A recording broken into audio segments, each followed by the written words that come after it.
इस कार्यक्रम के प्रायोजक हैं महक सिल्वर, मेरा दिल पर। नमस्कार, स्वागत है आपका के न्यूज में। मैं हूं आपके साथ विशाल पंडित। आज हम बात करेंगे सितमगर सर्दी पर।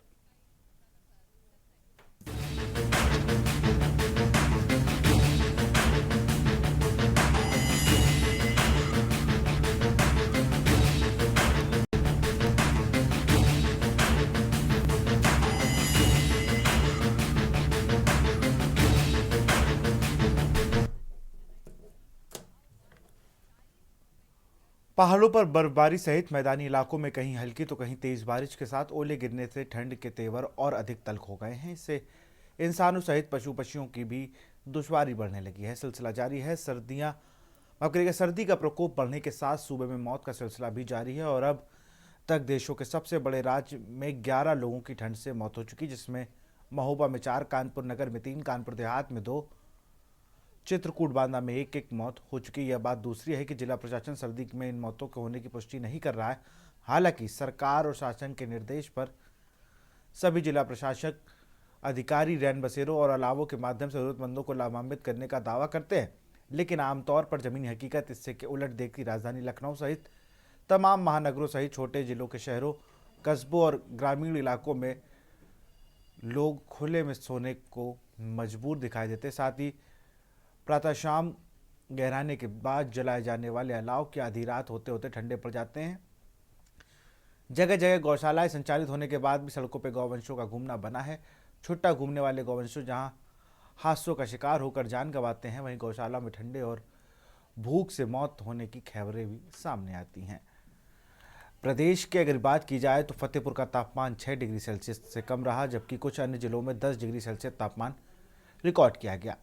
मौसम विभाग ने सूबे के 32 जिलों में घने कोहरे का ऑरेंज अलर्ट जारी किया। आइए लखनऊ, कानपुर, फतेहपुर, हरदोई, बुलंदशहर से जानते हैं इस सर्दी के सितम की रिपोर्ट को।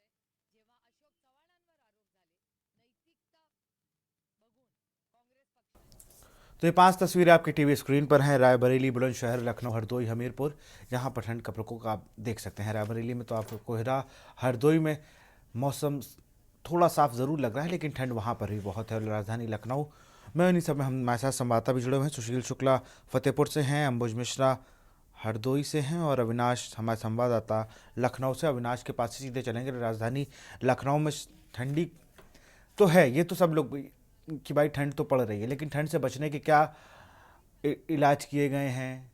और सिर्फ इंसानों के लिए नहीं, जानवरों के लिए क्या कुछ किया गया है? रैन बसेरों की जो तैयारियां दिखाई जाती हैं, जिसकी फ़ोटो रील बना बना के डाली जाती हैं, क्या वही हकीकत है? क्या लोगों से कहा जा रहा है जो शाम को सोते हैं, क्या पुलिस वाले या कोई एक ऐसा अधिकारी लगा है उन लोगों को कि भाई आप वहाँ जाके सोइए? ये किसी की जवाबदेही है इस पर, अविनाश?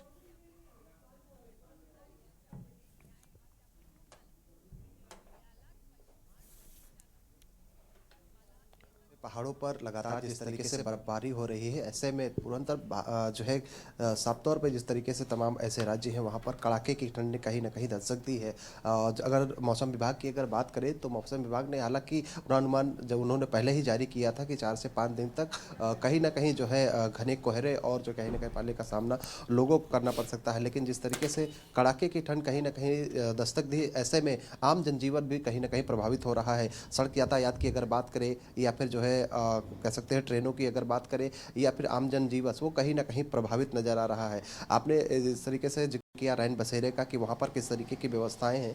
तो हालांकि हर साल की तरह इस बार भी जो है अस्थाई जो है रैन बसेरे बनाए गए हैं और वहाँ पर नगर निगम के कागजों में तो वहाँ पर व्यवस्थाएं मुकम्मल हैं, लेकिन कुछ हद तक जो रोज़मर्रा के यहाँ पर राजधानी लखनऊ में प्रत्येक जनपदों से यहाँ पर जीवन यापन के लिए चाहे रिक्शा चालक की बात करें या फिर अन्य जो है दिहाड़ी मजदूरों की अगर बात करें, यहाँ पर लोग आते हैं तो उनके लिए कुछ जो है जो रैन बसेरे में जो व्यवस्थाएं कहीं ना कहीं जो है कहीं ना कहीं करनी चाहिए नगर निगम को, वो कागजों पर है। लेकिन जो दिहाड़ी मजदूर हैं वो सड़कों पे कहीं ना कहीं खुले आसमान के नीचे अभी भी सोने पे मजबूर हैं।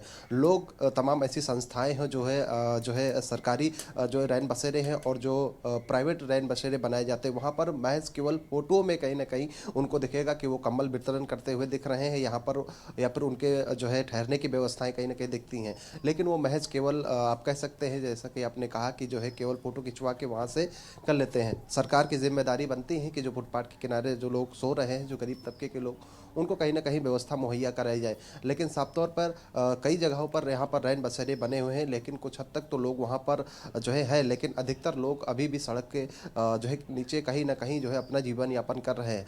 ऐसे में जिस तरीके से कड़ाके की ठंड कहीं ना कहीं पड़ रही है, उत्तर प्रदेश की अगर बात करें तो 32 ऐसे जनपद हैं जहाँ पर कड़ाके की ठंड जो विजिबिलिटी है वो कहीं ना कहीं शून्य हो गई है। फतेहपुर की अगर बात करें तो 6.2 जो है सेल्सियस कहीं ना कहीं पारा रुड़का है जो है उत्तर प्रदेश के फतेहपुर में, और ठंड से तकरीबन जो है लगभग अगर आंकड़े की अगर बात करें तो लमसम 12 लोगों की मौत कहीं ना कहीं बताई जा रही है, जिसमें चित्रकूट और कानपुर और जो है बांदा कहीं ना कहीं शामिल है, जिसमें से एक दो लोगों की कड़ाके की ठंड से कहीं ना कहीं मौत हुई है। अब साफ तौर पर जो है लखनऊ की अगर बात करें तो नगर निगम प्रत्येक जो है महानगरों में अलाव जलाने का भी यहाँ पर काम करता है, लेकिन कुछ हद तक जिस तरीके से कड़ाके की ठंड कहीं ना कहीं हो रही है तो ऐसे में जो व्यवस्थाएं हैं वो कहीं ना कहीं प्रभावित जरूर होते हुए नजर आ रही हैं।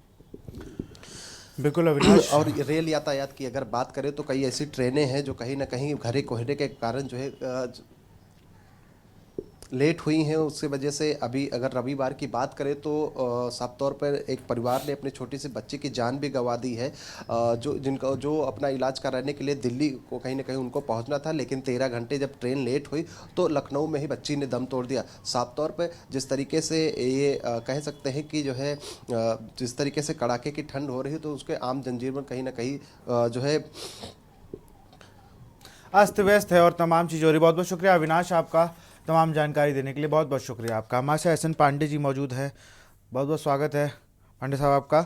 अगर हम बात करें एक तो ये है कि भाई पहाड़ों पर बर्फबारी है तो मैदानी क्षेत्रों में सर्दी बढ़ गई है, लेकिन ठंड भी इस बार अभी जब एकदम से ठंड आई, पश्चिमी विक्षोभ जिसको कहा गया कि जब वो आया और अभी भी अब जो 2-3-4 दिन से ठंड पड़ रही है, इसमें आपको कोहरा देखने को मिल रहा है, फॉग बहुत है, और दूसरा गलन।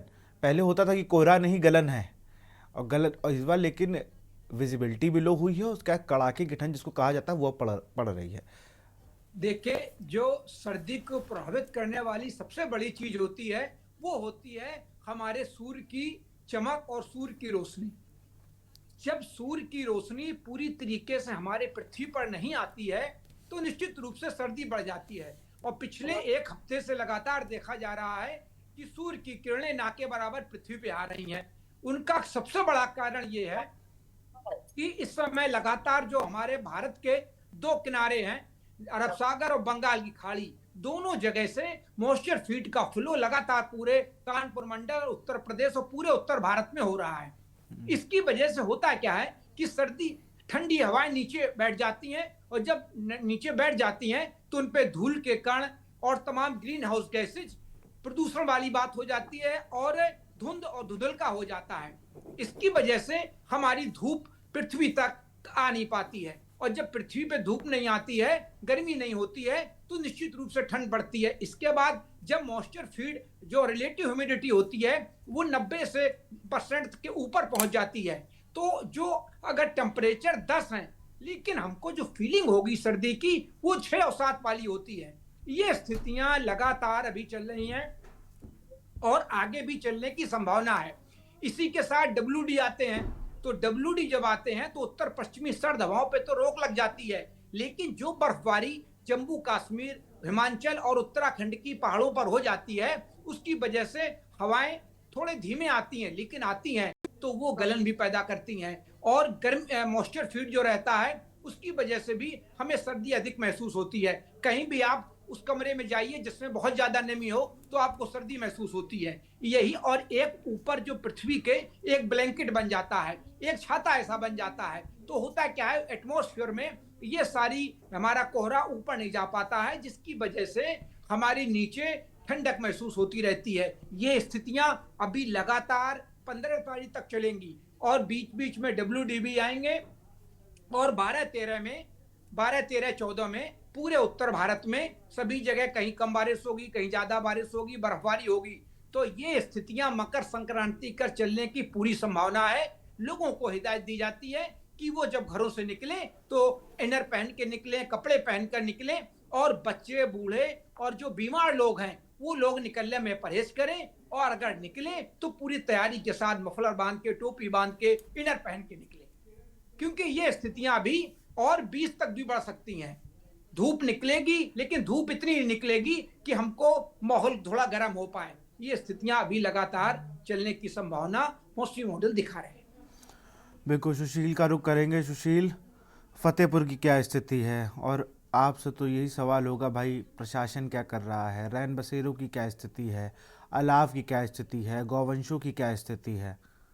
सुशील जी, जैसा कि अभी हमारे सहयोगी साथी पांडे जी ने बताया कि ठंडी कब तक पड़नी है और किस तरीके से पड़ रही है, किन किन कारणों से पड़ रही है, उसी क्रम में अगर हम बात करें फतेहपुर जनपद के रैन बसेरा की, तो पूरे जनपद में 13 रैन बसेरा बनाए गए हैं, जिनमें से 12 अस्थायी हैं और 1 स्थायी रैन बसेरा है। और शहर क्षेत्र की बात करें तो यहाँ केवल 4 रैन बसेरा बनाए गए हैं, जिनमें से 3 अस्थायी और 1 स्थायी है। और किसी रैन बसेरे में 30 बेड की व्यवस्था है, किसी में 50 बेड की व्यवस्था है, और किसी में 9, किसी में 18। इस टाइप से व्यवस्था यहाँ रैन बसेरा की गई है। और कल देर रात में के न्यूज की टीम ने सर्वे किया तो स्टेशन पे कुछ लोग सो रहे थे, उनसे पूछने पर चर्चा की गई तो उन्होंने बताया कि हमें जानकारी ही नहीं है कि निःशुल्क रैन बसेरा की कोई ऐसी व्यवस्था नगर पालिका क्षेत्र में की गई है। और जितने भी रैन बसेरा हम लोगों ने कल टीम के साथ देखा तो सारे रैन बसेरा में स्थिति यही रही कि बेड तो खाली पड़े हैं, लेकिन वहाँ रुकने वाले लोगों की कमी रही, जिसका सबसे बड़ा कारण है कि नगर पालिका के द्वारा प्रचार प्रसार नहीं किया गया, जिसके कारण से लोगों को जानकारी नहीं है। सबसे बड़ा कारण निकल कर यही आया है कि यहाँ प्रचार प्रसार ना होना सबसे बड़ा कारण है। रैन बसेरा होते हुए भी उसका लाभ लोग बाग नहीं उठा पा रहे हैं। और अगर बात करें यहाँ के अलाव की, तो अलाव की व्यवस्था तो यहाँ शून्य देखने को मिल रही है। 2-4 ऐसे चौराहे होंगे जहाँ अलाव की व्यवस्था की गई है, बाकी अन्य जितने भी चौराहे हैं या रोडवेज स्टैंड है या प्राइवेट स्टैंड है या टेम्पो स्टैंड है या जो भी ऐसे बैंक के बाहर के स्थान है जहां लोगों का आवागमन होता है, वो सारी जगह अलाव की व्यवस्था यहाँ फतेहपुर जनपद में शून्य दिख रही है। जी बिल्कुल, हमारे साथ अंबुज भी हैं। अंबुज, क्या स्थिति है हरदोई की? बिल्कुल विशाल, बताना चाहूंगा हरदोई जनपद के इस समय हम सवाजपुर कस्बे में मौजूद हैं, जहां पर सर्दी का सितम पछुआ हवा के कारण बहुत ही ज्यादा सर्दी और पूरा दिन जो है घने कोहरे की चादर में ढका रहता है। ऐसे में हमारे साथ तमाम लोग मौजूद हैं, इनसे बातचीत करेंगे कि किस तरीके से सर्दी के सितम से वो अपने आप को बचाव करते हुए नजर आते हैं। सर, क्या नाम है आपका? हमारा नाम सोम पांडे। जी, ये बताइए, सर्दी बहुत ज्यादा है, ऐसे में आप कैसे बचाव करते हैं? सर, सर्दी बहुत ज्यादा है, इसमें हम लोग जैसे पहले सुबह जल्दी दुकान खोल दिया करते थे, लेकिन सर्दी के कारण हम लोग 11-12 बजे दुकान खोल पाते हैं, इतनी सर्दी है। और हम लोग टोपा, जैकेट वगैरह जो है पहनते हैं। अलाव की क्या व्यवस्था की गई यहाँ? अलाव की व्यवस्था अभी यहाँ पर तो नहीं है, हम लोग अपने कहीं ना कहीं से व्यवस्था कर लेते हैं। तो जो भी थोड़ी बहुत लकड़ी मिलती है उसको जला लेते हैं, कुछ लोग बैठ कर उसकी जो है हाथ सेक लेते हैं। क्या कहना चाहेंगे सर्दी को लेकर, किस तरीके से आप लोग को? कहना चाहेंगे सरकार ठीक जाए, ये थोड़ा 4 महीने का हो जाए यहाँ काटने के लिए, तो हमें दुकानदार लोगों को आराम मिले। और बाहर से बहुत लोग जो आते हैं हमारे दुकान पे ग्राहक लोग, तो वो भी जब हमारे यहाँ देखिए थोड़ी सी आग हम लोगों ने जला रखी है, तो जो है उसमें लोग आकर के अपने हाथ सेकते हैं। और अगर यहाँ पर सरकारी को व्यवस्था हो जाए तो यहाँ हमारे भाई जो सर्दी के कारण जो है दुकानें नहीं खोल पाते, बैठ नहीं पाते, ग्राहक आ नहीं पाता है, तो कहीं ना कहीं वो लोग अपने घर से निकलेंगे, निश्चित बात है। बस यही है कि अगर सरकार की तरफ से कोई व्यवस्था यहाँ पर हो जाए। विशाल, हमारे साथ और भी कुछ लोग मौजूद हैं, हम उनसे बातचीत करेंगे कि किस तरीके से वो सर्दी से अपने आप को सुरक्षित रख रहे हैं, बचाव कर रहे हैं और क्या वो कहना चाहेंगे? जी सर, क्या नाम है आपका? किस तरीके से सर्दी के बचाव को लेकर आप यहाँ पर बैठे हुए हैं, क्या कहना चाहेंगे सर? आग जला रखते हैं और कपड़े थोड़े ज्यादा एक्स्ट्रा पहनते हैं सर्दी के लिए, और आग जला लेते हैं। दुकान खुलनी ही है, कस्टमर आए या ना आए, लेकिन इतना तो है। हरदोई के सवाजपुर कस्बे में स्थानीय दुकानदारों ने जानकारी देते हुए बताया हुआ है कि जिला प्रशासन के द्वारा किसी भी प्रकार से यहां पर पुख्ता इंतजाम अलाव के लिए नहीं किए गए हैं। हमारे साथ और भी राहगीर मौजूद हैं, उनसे बातचीत करेंगे कि किस तरीके से आप सर्दी के बचाव से बचते हुए नजर आते हैं। क्या कहना चाहेंगे इसमें? ठंडी तो बहुत ज्यादा आप व्यवस्था होना चाहिए, यहाँ पर अलाव की व्यवस्था कोई व्यवस्था नहीं है। फिर कैसे आप अपने आप को सुरक्षित करते हैं? क्या कहना चाहेंगे आप? नहीं, आपको ठंड वही लग रही होगी, आप क्या कहना चाहेंगे? ठंड है तो बहुत ज्यादा है।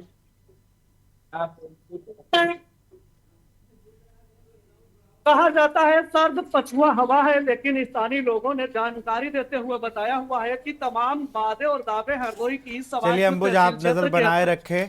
हमारे से अनिल मीणा जुड़ चुके हैं बुलंदशहर से। अनिल, बुलंदशहर में क्या स्थिति है? द्वारा किए गए हैं। अनिल, आपको मेरी आवाज आ रही है?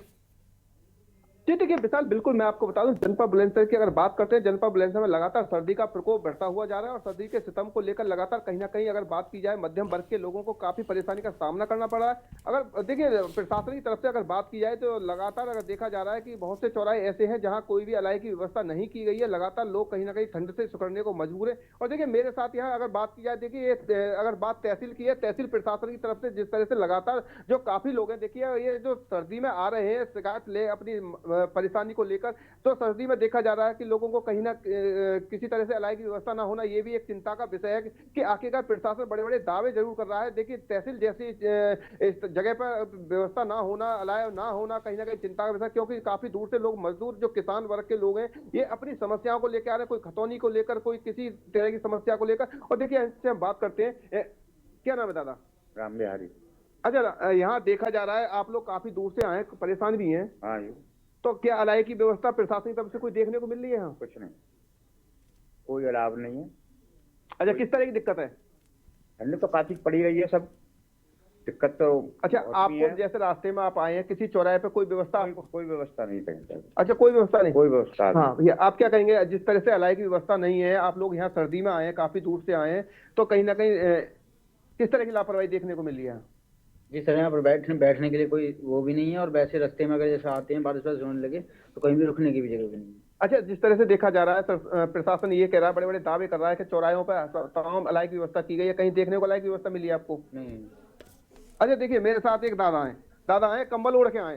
दादा, आप कंबल ओढ़ के आए हैं, बुजुर्ग व्यक्ति हैं, जैसे आप आए रास्ते में और आप बुजुर्ग आदमी है, कहीं आपको अलाई की किसी तरह की कोई भी व्यवस्था देखने को दादा अलाया कोई मिला है देखने को? अलाया तो कहीं तापने के लिए आपको कोई व्यवस्था मिली है अलाई की?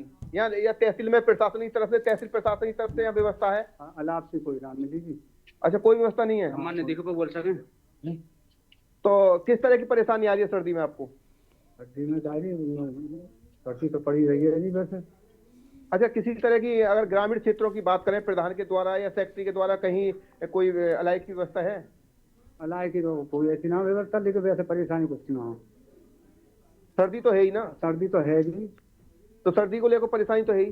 जैसा मुख्यमंत्री जी ने आदेश दिए हैं कि तमाम प्रशासन को कि गांव से लेकर शहर से लेकर तमाम अलाई की व्यवस्था की जाए गरीब लोग के, मजदूर वर्ग के लोगों के लिए, तो ऐसा कुछ मिला देखने को? ना, ऐसा कुछ ना मिला जी। देखिए विशाल, मेरे साथ ये जनता के लोग मौजूद थे और वो लोग मौजूद हैं जो परेशानी को लेकर कहीं ना कहीं तहसील में आ रहे हैं। तो तहसील प्रशासन की तरफ से यहाँ देखना है कि बड़ी लापरवाही सामने आ रही है, क्योंकि लगातार देखा जा रहा है सर्दी का सितम जिस तरह से बढ़ता हुआ जा रहा है, उसमें भी कहीं ना कहीं प्रशासन की तरफ से व्यवस्था ना होना, वो भी एक चिंता का। और अगर ग्रामीण क्षेत्र के यहाँ तमाम ग्रामीण क्षेत्र के लोग हैं, तो उत्तर प्रदेश के मुख्यमंत्री योगी आदित्यनाथ ने सर्दी शुरू होने से पहले ही तमाम उत्तर प्रदेश के सभी जिलाधिकारियों को निर्देश दिए थे कि गाँव से लेकर शहर तक सभी जगह अलाव की व्यवस्था कराई जाए। लेकिन अगर देखा जाए तो ग्रामीण क्षेत्रों में अलाई की व्यवस्था नहीं है। और अगर शहर की बात की जाए तो शहर पर कुछ ही पॉइंट ऐसे बनाए गए जहां अलाई की व्यवस्था है, जबकि अलाई की व्यवस्था काफी जगह पर होनी चाहिए। अगर जनपद बुलंदशहर में रैन बसेरों की बात करें तो रैन बसेरे 22 रैन बसेरे बनाए गए हैं और 236 पॉइंट अलाई के बनाए गए।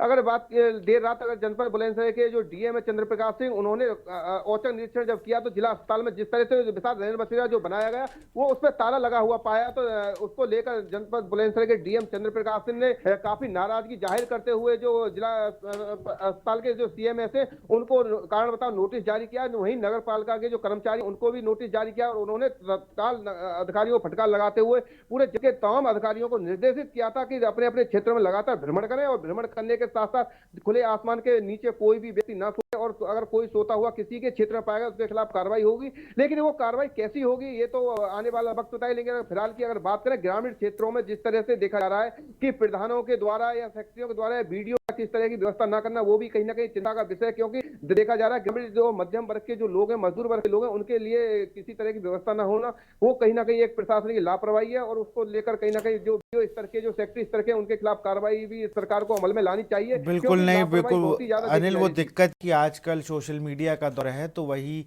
चीजें, वही जो फोटोज, वही वीडियोज जो थोड़ी देर के लिए जाती हैं वही सब सच मान लिया था। आप बने रहिए हमारे साथ मौसम वैज्ञानिक बने हुए हैं doctor S N Pandey ji. Sir, आपको तो पता है कि किस तरीके से व्यवस्थाएं हैं। मैं इंसान, हम लोग को चलिए ठंड लग रही, हम ब्लेजर ले आए, हम सदरी ले आए, हम टोपी ले आए। हमारे यहाँ जानवरों की स्थिति बहुत खराब हो गई है, वो कोई भी हो जो सड़क पे घूम रहा है उनके लिए कोई तैयारी नहीं है। अलाव जल जाते हैं तो वो बेचारे आ जाते हैं आसपास, लेकिन अलाव की स्थिति भी उस तरीके की नहीं है। बिल्कुल, आप देखिए ये स्थिति चाहे हमारे पक्षी हो, चाहे जानवर हो और चाहे ह्यूमंस हो, सबके लिए ये दिक्कत तलब होती है, क्योंकि हम लोग जो उत्तर प्रदेश के हैं वो या उत्तर इतने आदी नहीं है इतनी सर्दी के, और जिस तरह से अब मौसम क्लाइमेट चेंज का असर हो रहा है, सर्दियां भी एक्सट्रीम इवेंट्स होने लगे हैं। अगर सर्दी पड़ती है तो बहुत ज्यादा पड़ती है, गर्मी पड़ती है तो बहुत अधिक पड़ती है, बारिश होती है तो बहुत अधिक होती है। ये सारे जो भी हमारे चरम मौसमी घटनाएं हो रही हैं, इनका कहीं ना कहीं जो जलवायु परिवर्तन के कारण और जो हमने, और ये सारे जो भी चीजें हैं ये सारी हमारे द्वारा बनाई हुई हैं, क्योंकि हमने सीएनजी, हमारी जो ग्रीन हाउस गैसेज हैं उनका इतना उत्पादन बढ़ गया, इतनी अब हो रही हैं कि हमारे जो एक लिमिट में रहती हैं तो वो पृथ्वी पर रहने के लायक एक वातावरण बनाती हैं। लेकिन जब ग्रीन हाउस गैसेज ज्यादा हो जाती हैं तो पृथ्वी गर्म होने लगती है, और यही स्थितियां हैं। आप देखिए जो 2024 वर्ष गया वो भी पिछले इतिहास में 123 सालों में सबसे गर्म वर्ष गया, और आने वाले सालों में भी ऐसा होने वाला है। इसीलिए सर्दियां भी बहुत अधिक पड़ती हैं, और अब जो हमारे वेदर हैं वो एक्सटेंडेड वेदर हो गए हैं, चाहे गर्मी हो, बरसात हो, सर्दी हो, 1 महीने डिले शुरू होते हैं और 1 महीने बाद तक होते हैं। अभी जो स्थितियां हैं उससे आप बिल्कुल अलर्ट रहिए, क्योंकि अभी भी 20 जनवरी तक इसी तरह की सर्दी पड़ेगी। बीच बीच में धूप भी निकल सकती है। जब धूप निकलेगी तो उत्तर पश्चिमी सर्द हवाएं, जो बर्फबारी हो रही है पहाड़ों पर, लगातार सशक्त वेस्टर्न डिस्टर्बेंस आ रहे हैं, तो उसके बाद हमारी जो सर्द हवाएं, बर्फीली हवाएं पूरे गंगा के मैदान, तो कुल मिला के ये मान लिया जाए कि 20 जनवरी तक हम लोग को फुल प्रिकॉशंस के साथ घर से निकलना है। बहुत बहुत शुक्रिया डॉक्टर एस एन पांडे आपका। तो हमारे साथ तमाम जिलों के रिपोर्टर, मौसम वैज्ञानिक जुड़े हुए थे। उन्होंने ये बात कही कि जो 20 तारीख तक है बीच में धूप निकलेगी, लेकिन जो सर्दी का मौसम है 20 जनवरी तक आपको ऐसे ही मिलेगा। तो फिलहाल सर्दी के सितम के कार्यक्रम में इतना ही। देखते रहिए न्यूज़ इंडिया। नमस्कार।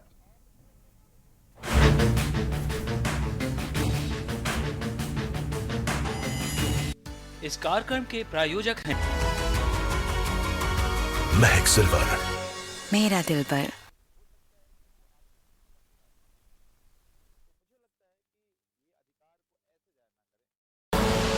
आप देख रहे हैं के न्यूज़, खबरों का सारथी।